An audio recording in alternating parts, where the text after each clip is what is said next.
Peep Longs and Alpacas, this is Livvy, and welcome back to another tarot reading. And actually this one is a little bit different because I'm not shuffling cards. I am reading off of cards, but they're not going to be shuffled.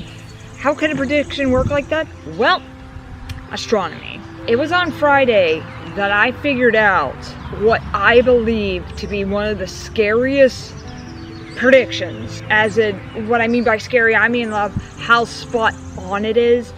And a lot of you peeps wanted me to do a reading about how King Dice is going to be like on the Cuphead show. And even though I've done it off camera way before this was requested, and so that's why I didn't do it again. However, I was trying to figure out other ways that I could still do it. The one way I found out, and it almost said exactly what it said in my reading. I got this new deck. It's an astro deck that does more of astronomy. Like, I have not shuffled or worked with these cards yet. I just read the guidebook, and right away I thought, oh, holy shit. It was somewhat confirmed of what King Dice's birthday is, and they're using Cab Calloway's birthday, which is on Christmas Day, actually. And so that would make him a Capricorn. And also the year, I forgot what year Cab Calloway was born. I want to say it's 1907 or something like that, but I already researched it, and his Chinese zodiac is the year of the goat. Capricorn is a sea goat, and also Alana Bridgewater is also a Capricorn. And with Wayne Brady, all I found out is he is a Gemini and his Chinese zodiac is a rat. I have no idea what Alana Bridgewater's Chinese zodiac is, but there's still a connection there. And think about it, the Capricorn is the sea goat, year of the goat is of course a goat, and the goat also symbolizes the devil, and the devil can turn himself into the goat. Coincidence? I don't think so. And not what this has to say. I'm going to tell you the book. And first we're going to look at the Capricorn card, which I just looked at that card. You cannot tell me this does not look like a modern King Dice. Look at it.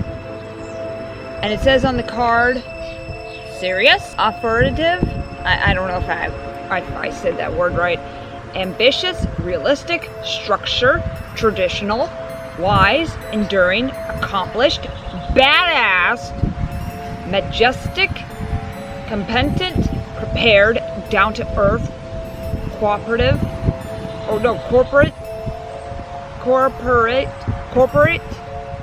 reserved, rigid, and disciplined. Especially the badass part, that's really what screams it. And the keywords for Capricorn, or the boss, that's another thing, the boss. Even though the devil is his boss, but he's the manager, so the boss. The keywords, authentic, committed, strategic, official, sturdy, dependable, rugged, prudent, I don't know what that word is, wry, conventional, crystalline, decisive, and high quality. And his quality is carnal, and his element is earth. And we're going to talk about this shortly. His planet is Saturn, which we'll talk about this shortly. And he is in the 10th house. And his symbol is, of course, the goat. Body part, the bones. Which, that's interesting, especially in the game. In Inkwell Hell, there's always like skeletons around, especially in the beginning when Cuphead and Mugman were playing at the craps table, and there was King Dice, and who else were with him? Skeletons. And the color is a slate gray. His metal is silver. His gemstone is an amethyst. Not the character from Steven Universe, the actual amethyst gem. It's purple. It's purple. City, London. Scent. This is another part that I was like, holy shit. Mature, luxe, and timeless. Cigar smoke, frankincense, and Chanel number 5. No, Chanel number 5, sorry. But, cigar smoke. Cigar smoke. And style, again, even though it's pretty close. 40s film star meets a prize, I don't know what that word is. Ski, silk dressing gowns, cinch waist, strong shoulder silhouettes, and fur. And speaking of fur, I'm gonna bring out the tarot cards, which I'm gonna be using one of my favorites, the steampunk one, of course. Of all the cards to be his tarot card.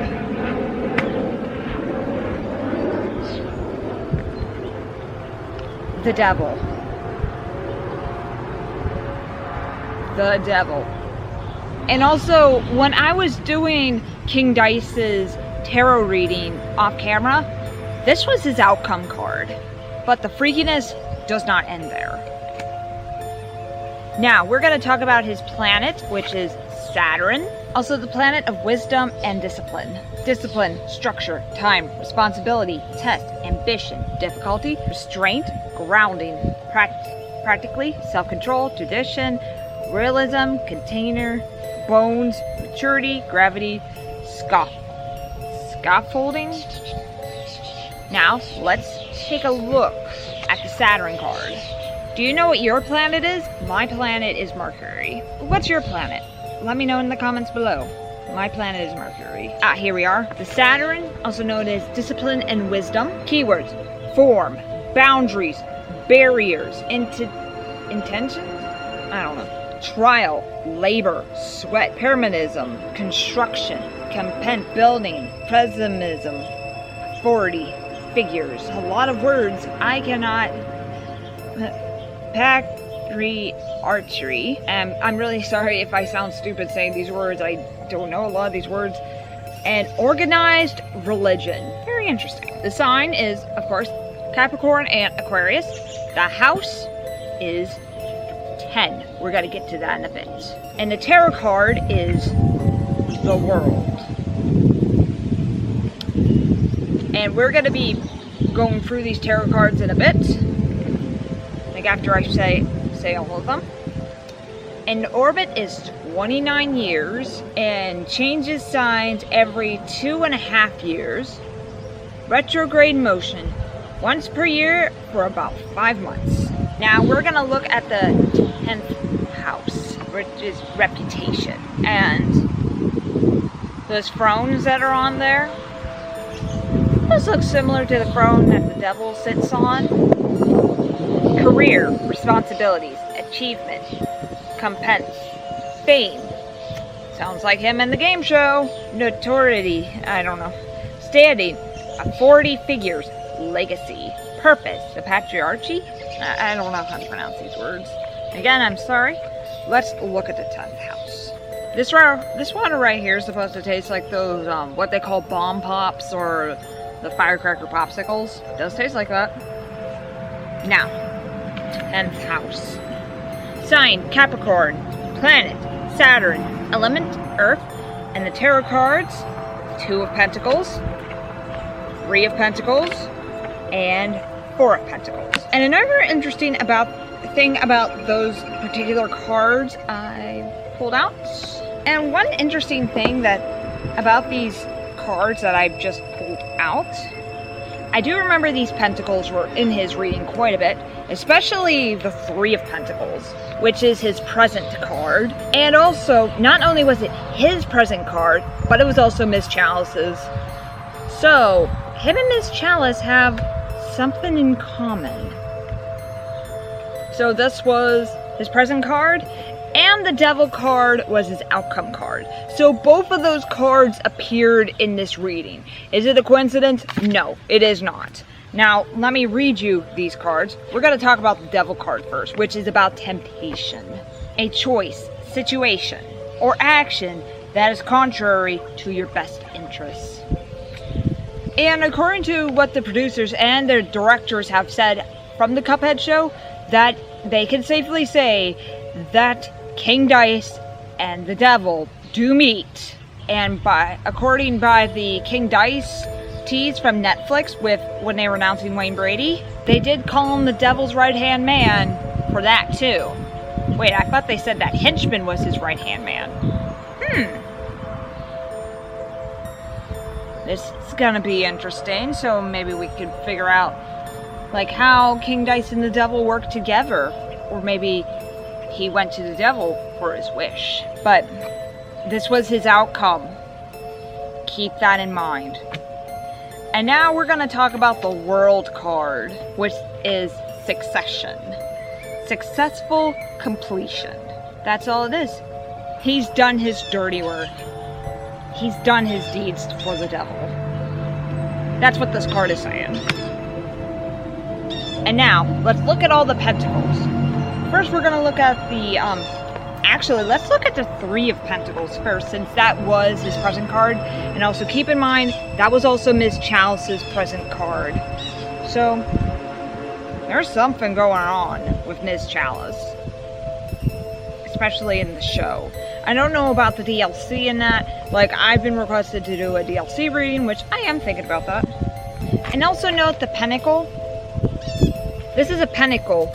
Or in playing cards, they are the diamonds, which are also the power cards or power-ups of Cuphead. While Mugman has the spades, which are the swords. And I remember Cuphead's reading had a lot of pentacles and Mugman had quite a bit of swords in there. So, is that a coincidence? Probably not. But this is a pentacle. It is earth and protection. Most people think it's evil, it's like the devil. Only when it's like this. Only when it's like this. And also, this is why they say this is the devil. Because if you look at it closely, it looks like a goat's head. But I'm not wearing it upside down. I'm wearing it right side up, which means protection in earth. But anyways, let's read the Three of Pentacles. A goal is manifesting. So, with him working on the game show, I have a gut feeling that there's something about that game show that also relates to the devil. By what these cards are saying, I have a feeling that's the case. That the devil has something to do with this game show. Like, this is no coincidence. And what does that mean for Miss Chalice? I'm not entirely sure. All I know is she is wanting to create chaos but wants to look innocent at the same time. That's what I gathered from the cards. Well, maybe this quote right here might say something about Miss Chalice. What it does to take to create a thing of substance and beauty. That actually sounds like something either Ms. Chalice or King Dice would say. But this is about King Dice for right now. But I just wanted to point that out that King Dice and Ms. Chalice both had the Three of Pentacles as their present. And as with the devil, when I did the reading about that, it mentioned a goddess, which has something to do with Chalice as well. Okay, now let's look at the Two of Pentacles, which is a maintaining balance. Keeping the money, keeping the success, and keeping his deal with the devil. Oh, one other thing I wanted to point out was with the Capricorn, since it's the sea goat, and in Comic Capers and Curios, he and Calamaria were scamming people of Inkwell Isle. So I wonder, could that be a connection too? Since Calamaria is a mermaid, and you know the Capricorn is the sea goat, there might be a connection there as well. And now let's look at the Four of Pentacles and gathering power. Ooh, that's a good one. That's a good one right there. This says a lot about King Dice. I can definitely see that game show he is hosting. There's something up with it besides popularity. There is something up with that game show. What it is, I'm just guessing it has something to do with the devil. So this reading right here, I didn't shuffle, I just did some reading and some connect the dots, and this is King Dice. He's really comparing to the Capricorn Zodiac. And if you're Capricorn, I'm not saying you're all evil or anything. I knew a few people who were Capricorn. My one grandma who passed away a few years ago, she was a Capricorn. And I've known some other people who were Capricorn, so no. So yeah, no offense to Capricorns. I'm not saying you're evil or anything, because you're probably not. I'm just connecting the dots here of what I've read about Capricorn. I want to say the best thing to predict how King Dice is going to be maybe for that particular episode when it premieres. I don't know how Netflix works with shows. I'm pretty new to Netflix. Like, I don't know if they premiere all the shows at once or they do one or two episodes a week. I don't know how Netflix works. But whenever, even if it's the day when they're all out, but whenever the first episode of King Dice, the one with King Dice in it, when it premieres, and before you watch it, this is what I want you to do, okay? Like, of course I'll have a cheat sheet for this too, but I also want you to do this. Get ready. On that day, whatever day that is, before you watch that episode, I want you to read the horoscope of Capricorn of that day. Whether it would be from another psychic YouTuber who does horoscopes. There's a lot of them that they specialize in horoscopes. I don't know how to do that, but there's a lot of them that do specialize in horoscopes, or whether it's reading it in a magazine, reading it in a newspaper. Just look at that horoscope first, and then watch it, and see how it connects. But this was Livvy the Cuphead Psychic, and I'll see you